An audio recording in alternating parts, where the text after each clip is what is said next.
ونصلي ونسلم على رسوله الكريم. أما بعد، قال النبي صلى الله عليه وسلم: ازهد في الدنيا يحبك الله، وازهد فيما عند الناس يحبك الناس، أو كما قال صلی اللہ علیہ وسلم. اللہ کے رسول تشریف فرماتے: رجل، ایک آدمی آیا اور کہا: یا رسول اللہ، دلنی علی عمل اذا انا عملته احبنی اللہ واحبنی الناس. اے اللہ کے رسول، مجھے کوئی ایسا عمل بتائیں کہ جب میں وہ عمل کروں تو اللہ بھی مجھ سے محبت کرے اور لوگ بھی مجھ سے محبت کریں. سبحان اللہ. سبحان اللہ. صحابی نے کمال سوال کیا، اور اس وقت یہ ہم سب کی ضرورت ہے کہ اللہ کے بھی محبوب بنے اور لوگوں کے ہاں بھی اسٹیٹس، رسپیکٹ، مقام، عزت و شہرت ملے.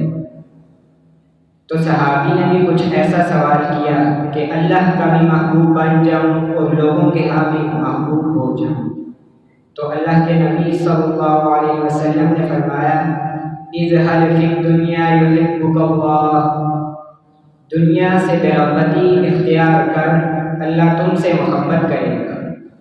زیادہ تشریح نہیں کر سکوں گا وقت کی قلت کی وجہ سے.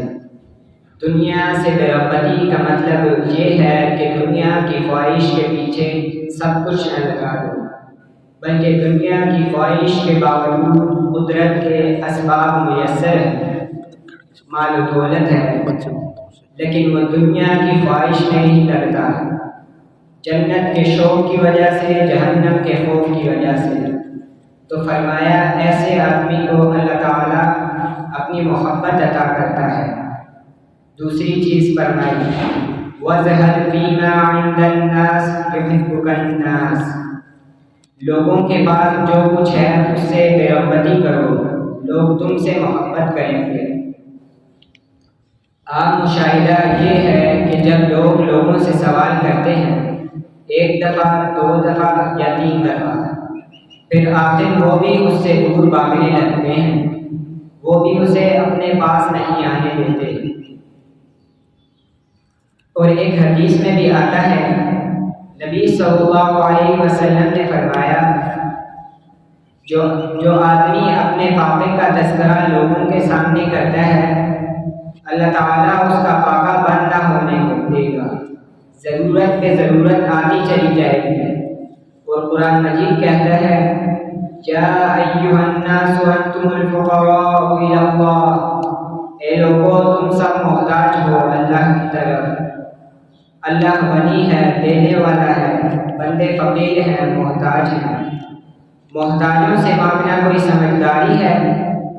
مانگ اسی سے جو دے خوشی سے، مانگ اسی سے جو دے خوشی سے، نہ کہے کسی سے. سبحان اللہ.